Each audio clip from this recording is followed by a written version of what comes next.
ದಕ್ಷ ಅಧಿಕಾರಿ ಬೆಸ್ಕಾಂ ಜಾಗೃತ ದಳ ಎಸ್ಪಿ ಲಾವಣ್ಯ ಅವರು ವಿಧಿವಶರಾಗಿದ್ದಾರೆ. ಅನಾರೋಗ್ಯದಿಂದ ಬಳಲ್ತಾ ಇದ್ದಂತಹ 39 ವರ್ಷದ ಲಾವಣ್ಯ ವಿಧಿವಶರಾಗಿರುವಂತದ್ದು. ಬೆಸ್ಕಾಂನ ವಿಜಿಲೆನ್ಸ್ ವಿಭಾಗದಲ್ಲಿ ಪೊಲೀಸ್ ಅಧೀಕ್ಷಕರಾಗಿದ್ದಂತಹ ಲಾವಣ್ಯ ನೋಡಿ, ಮಾರಕ ಕ್ಯಾನ್ಸರ್ ಕಾಯಿಲೆಯಿಂದ ಎಸ್ಪಿ ಲಾವಣ್ಯ ಅವರು ಬಳಲ್ತಾ ಇದ್ರು ಅನ್ನುವಂತಹ ಮಾಹಿತಿ ಇದೆ. ಬೆಂಗಳೂರಿನ ಖಾಸಗಿ ಆಸ್ಪತ್ರೆಯಲ್ಲಿ ನಿರಂತರವಾಗಿ ಆ ಚಿಕಿತ್ಸೆಯನ್ನ ಪಡಿತಾ ಇದ್ರು, ಕ್ಯೂರ್ ಆಗಲಿ ಅನ್ನುವಂತಹ ಕಾರಣಕ್ಕಾಗಿ ಚಿಕಿತ್ಸೆ ಫಲಕಾರಿಯಾಗದೆ ಕೊನೆ ಉಸಿರೆಳೆದಿದ್ದಾರೆ ಎಸ್ಪಿ ಲಾವಣ್ಯ. 2012ನೇ ಬ್ಯಾಚ್ ಅಧಿಕಾರಿಯಾಗಿದ್ದಂತಹ ಲಾವಣ್ಯ ಸುಮಾರು 14 ವರ್ಷಗಳ ಕಾಲ ಸುದೀರ್ಘವಾಗಿ ಸೇವೆಯನ್ನ ಸಲ್ಲಿಸಿಕೊಳ್ತಾ ಬಂದಿದ್ರು. ಮಾರಕ ಕ್ಯಾನ್ಸರ್ ಕಾಯಿಲೆಯಿಂದ ಬಳಲ್ತಾ ಇದ್ರು, ಚಿಕಿತ್ಸೆಯನ್ನ ಕೂಡ ಪಡೆದುಕೊಳ್ತಾ ಇದ್ರು. ಆದ್ರೆ ದುರಾದೃಷ್ಟವಶಾತ್ ಇನ್ನಿಲ್ಲ ಅವರು ದಕ್ಷಾಧಿಕಾರಿ ಬೆಸ್ಕಾಂ ಜಾಗೃತ ದಳ ಎಸ್ಪಿ ಆಗಿದ್ರು.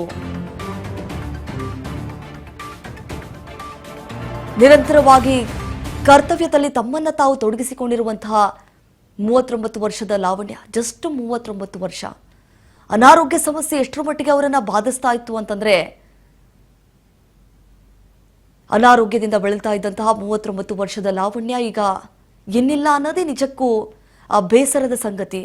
ಬೆಸ್ಕಾಂನ ವಿಜಿಲೆನ್ಸ್ ವಿಭಾಗದಲ್ಲಿ ಪೊಲೀಸ್ ಅಧೀಕ್ಷಕರಾಗಿದ್ದಂತಹ ಲಾವಣ್ಯ ಮಾರಕ ಕ್ಯಾನ್ಸರ್ ಕಾಯಿಲೆಗೆ ತುತ್ತಾಗಿದ್ರು, ಬಳಲ್ತಾ ಇದ್ರು. ಅದನ್ನ ಕ್ಯೂರ್ ಮಾಡ್ಕೊಳ್ಬೇಕು ಅಂತೇಳಿ ಹರಸಾಹಸವನ್ನ ಪಡುವಂತಹ ಕೆಲಸ ಆಗ್ತಾ ಇತ್ತು. ಬೆಂಗಳೂರಿನ ಖಾಸಗಿ ಆಸ್ಪತ್ರೆಯಲ್ಲಿ ಆ ಚಿಕಿತ್ಸೆಯನ್ನ ಕೂಡ ಪಡಿತಾ ಇದ್ರು. ಆದರೆ ಈಗ ಚಿಕಿತ್ಸೆ ಫಲಕಾರಿಯಾಗದೆ ಕೊನೆ ಉಸಿರೆಳೆದಿದ್ದಾರೆ ಎಸ್ಪಿ ಲಾವಣ್ಯ. ನೋಡಿ, 2012ನೇ ಬ್ಯಾಚ್ ಅಧಿಕಾರಿ ಕೂಡ ಆಗಿರ್ತಾರೆ. ನಿರಂತರವಾಗಿ 14 ವರ್ಷಗಳ ಕಾಲ ಸೇವೆಯನ್ನು ಸಲ್ಲಿಸಿದ್ರು. ಚಿಕ್ಕಬಳ್ಳಾಪುರದ ಚಿಂತಾಮಣಿ ತಾಲೂಕು ದೊಡ್ಡಗಂಜೂರು ಗ್ರಾಮದವರು. ಇವರು ಮೂಲತಃ ಚಿಕ್ಕಬಳ್ಳಾಪುರದ ಚಿಂತಾಮಣಿ ತಾಲೂಕಿನ ದೊಡ್ಡಗಂಜೂರು ಗ್ರಾಮ.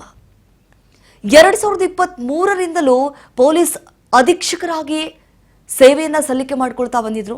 ಮಂಡ್ಯ, ಬಳ್ಳಾರಿಯಲ್ಲಿ ಹೆಚ್ಚುವರಿ ಪೊಲೀಸ್ ಅಧೀಕ್ಷಕರಾಗಿ ಕೆಲಸ ಮಾಡ್ತಾ ಇದ್ದಂತಹ ಲಾವಣ್ಯ ಅವರು ಇನ್ನಿಲ್ಲ. ಬೆಂಗಳೂರಿನ ಖಾಸಗಿ ಆಸ್ಪತ್ರೆಯಲ್ಲಿ ಆ ಚಿಕಿತ್ಸೆಗಂತ ಹೇಳಿ ಅವರನ್ನು ಆಸ್ಪತ್ರೆಗೂ ಕೂಡ ದಾಖಲಿಸಲಾಗಿತ್ತು. ಆದರೆ ವಿಧಿ ಆಟವೇ ಬೇರೆ ಆಗ್ಬಿಟ್ಟಿತ್ತು. ಈಗ ಅವರು ಇನ್ನಿಲ್ಲ ಅನ್ನೋದೇ ನಿಜಕ್ಕೂ ಇದು ಬೇಸರದ ಸಂಗತಿ.